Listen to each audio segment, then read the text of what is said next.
Kahalali Hawa, Basham, Yahushai, Basham, Rakwadash, double honors and salutations to the elders and apostles of Great Stone Rule Well. This is Budam Nash DC Camp with another short video just to edify the hopeful elect, doing the work of Yahbashim Yahushai, sincerity and in truth. Yeah, so it's been one thing on my mind that I haven't really gotten to it was this issue of immigration, man. And folks will use all kinds of excuses, all kinds of reasons why they're seeking asylum in a foreign country. And this one here talks about someone from the Middle East seeking asylum in the UK. And it says, he converted to so-called Christianity because it's a peaceful religion. Yeah, so when you're a man of the Lord, you understand what's going on, man. Because people on the earth, they want peace of mind. They want to get away from all their oppressions and suffering. They want to get away from the curses. They want to get away from living in a tight spot. But at the end of the day, man, the earth is not really ready. For for comfort right now, man. We're in a time of trouble. We're living in a time of distress. Living in a time of the uproars of the people. So there's gonna be a lot of chatter out there. Lots of violence on the face of the earth. People arguing about irrelevant stuff. And then you see that prophecy is taking place, and then a lot of folks don't understand. So I'll play the script. I'll play the video, and I'll read some scriptures. UK immigration officials are facing questions after it was revealed they used Bible quotes to reject an asylum seeker from Iran. I am extremely concerned that a government department could determine the future of another human being based on such a profound misunderstanding of the texts and practices of faith communities. I've seen a lot over the years, but even I was genuinely shocked to read this unbelievably offensive diatribe being used to justify refusal of asylum. It's not the role of the Home Office to play theologian. It is very hard to tell if the person is telling the truth, and you need to think about what the person's motivations are. But to go as far as to dig out specific verses to try and justify a claim seems extremely bizarre. Yeah, but at the same time, the so-called Home Office folks, they had a good point right there, man. Because if you look through the scriptures, there are instances where you had, in our history of so-called Negroes, Latinos, and Native Americans, who the Israelites that the Bible speaks of. There are certain instances of violence, that we had to fight against, the Canaanites. We had to fight against the Moabites, the Ammonites. It's even the Ishmaelites too. So it wasn't a joke. When these things were happening back then, because it was of the Lord. And the Lord destroyed the Egyptians. Death by drowning. That's no joke. And the plagues and everything that happened during the Passover and after the Passover. So just lets you know that the Lord Yahbashim Yahushai is a man of war. And then you look at the book of Exodus chapter 15 verse 3. It says, the Lord is a man of war. Alright, the Lord Yahweh Ba'ashem Yahushai Ba'ashem Rakakadash is a man of war. The Lord is his name. Alright. So it's simple, man. It's always important to have a better understanding of the scriptures.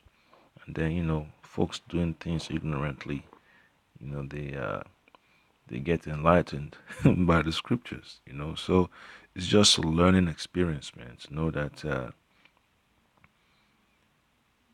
the Most High has certain events taking place, man, that we come across, and then we have a light bulb going up there, man. The light bulb goes off, and all of a sudden you're like, wow.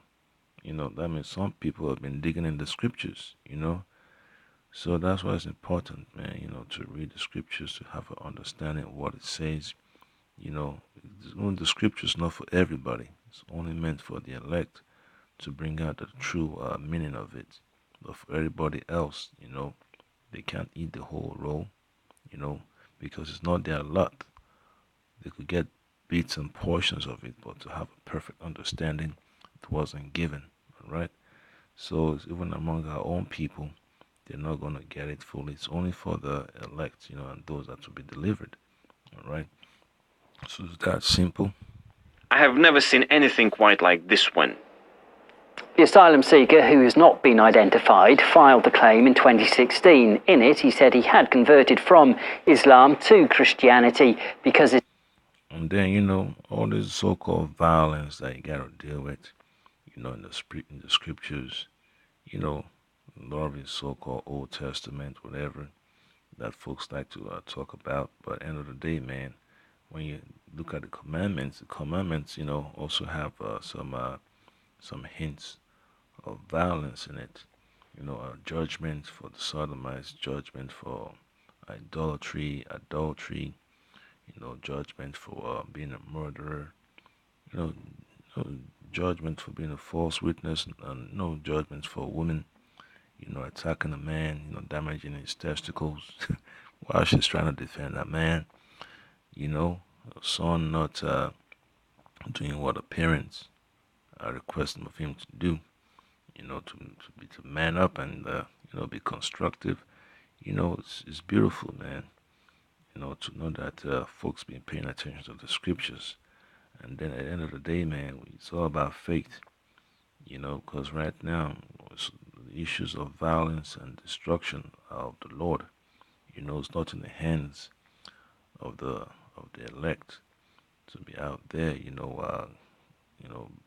bringing out judgment upon people, attacking people. That's not our job, leave that to the Lord, Yahweh Shemel Shai, because He has the perfect angle at which He brings out His judgments. All we can do right now is just enlighten the minds, of the Israelites that come to seek the Lord Yahweh Shemel Shai.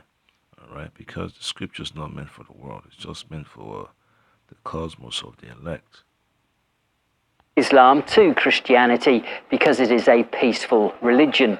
But immigration officials. Yeah, so so-called peaceful religion is looking for does not exist. That's your so-called, prosperity doctrine. The fake wine that will lead you to death. That's not what the Lord has in plan for His elect. That's for the zombies. And the Most High is not interested in zombies, all right? All these folks are running away from oppression.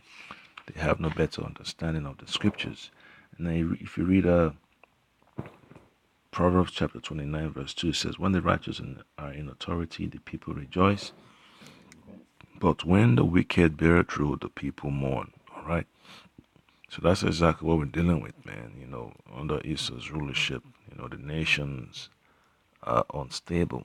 So folks are going to go from the Middle East to the West, from South America to Europe to America to Canada, from West Africa to Europe to Eastern Europe to America, whatever, from the Caribbean to America, to China, whatever. So that's how it lets you know, man, that there's a curse upon the face of the earth, man. And the Esau is that main curse, man, that's disturbing the peace. And unto the Lord Yahweh Shema Shai returns, there'll be no peace upon the face of the earth. Folks will be looking for asylum day in, day out. Folks will be at the border, trying to move on, with whatever they got on their backs and start over again. But at the end of the day, man, peace is of the Lord Yahweh Shema Shai, all right? So I got another precept here. This is the book of Ezekiel, chapter 7, verse 25. And it says, destruction cometh, and they shall seek peace, and there shall be none. All right. So the time of peace is not now. The only peace that can be acquired is through the Lord Yahweh Shema Shai, and that peace is for the elect.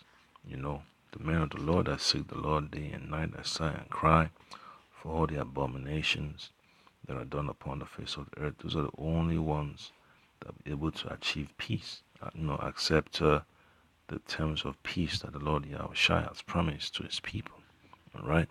So it's just lets you know, man, that these people don't understand what the scripture's talking about.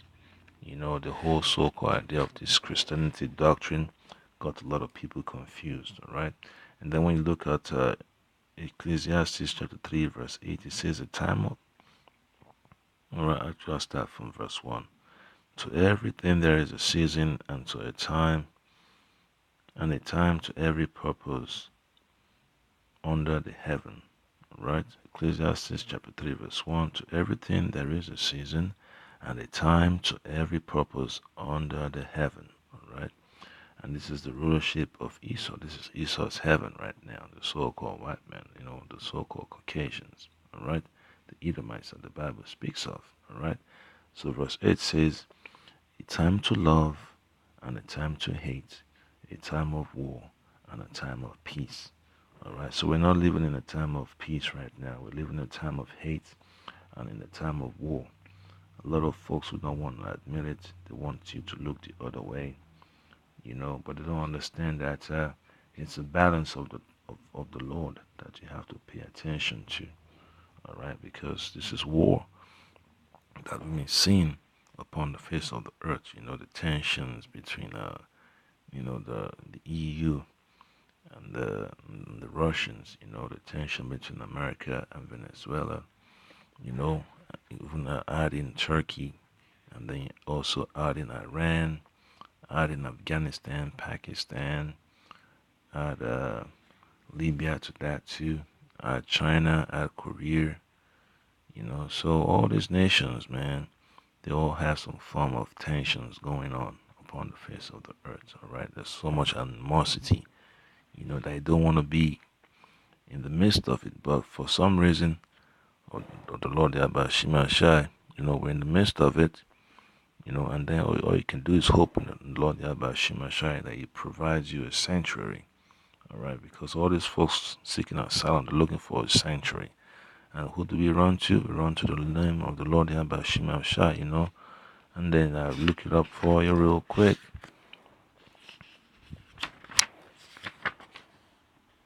So this is Proverbs chapter 18, verse 10. The name of the Lord Yahweh Ba'ashem Yahushua Ba'ashem Rakwadash is a strong tower. The righteous runneth into it and is safe. Alright, so we will all need the nation of Israel, the elect of the nation of Israel, including the one told, have access to a sanctuary, have access to asylum, from all this madness upon the face of the earth. Alright, so it's going to be beautiful, man, when you see the Lord Yabashima shall deliver His people. Alright, it's going to be excellent. Alright, so I'll get to one last precept here. So this is Isaiah chapter 14, verse 7. It says, the whole earth is at rest and is quiet. They break forth into singing. Alright, so it's going to be beautiful, man. When you see the peace upon the face of the earth, after World War III, once the Lord Yabashima Shai has eliminated these Edomites, man, from their position of authority. It's going to be so powerful, so beautiful. Used quotes from the Bible in a bid to disprove his claim. In Leviticus chapter 26, God states, "You will pursue your enemies and they will fall by the sword before you." The book of Revelation is filled with imagery of revenge, destruction, death, and violence. These examples are inconsistent with your claim that you converted to Christianity after discovering it as a peaceful religion. Well, in response... Yep. And that's beautiful, man. If you want peace, if you need peace with Lord Yabashima Shai, you have to look forward to all these violent acts being taken, have to take place upon the face of the earth. You can't ignore it. You can't pretend as if it's not going to happen, all right? So to be on the Lord's side, you have to accept that the Lord is going to bring great violence upon the face of the earth, all right? And you can't sugarcoat it. Home Office says that the rejection letter there was a one-off, not in line with general policies, and adding that it will work on more training for staff. We spoke with the chairman of an immigration... Yep, that's what the scripture talks about, man. Hebrews chapter 4, verse 12. Let me just get that real quick. All right, so it says, for the word of Yahweh is quick and powerful and sharper than any two-edged sword, piercing even to the dividing asunder of soul and spirit, and of the joints and marrow, and is a discerner of the thoughts and intents of the heart. All right, the intents of the mind. All right, so it just lets you know that the more folks are gonna start looking into the Bible to see exactly what's going on, man. So that's what happens, man. The Most High is gonna make people start to read the Bible again. The brother in Chicago talked about that in his video. Hey, this one instance, all right? So I just say, Kahala, Yahweh, Ba'ashem, Yahushua, Ba'ashem, Rakakadash. Double honors and salutations to the elders and apostles, Grimm, Stone, rule well, and the Akim fighting in the name of the Lord, Yahweh, Ba'ashem, Yahushua. Us. Stay faithful, stay humble. Keep pushing, man. We almost out of here. Shalom.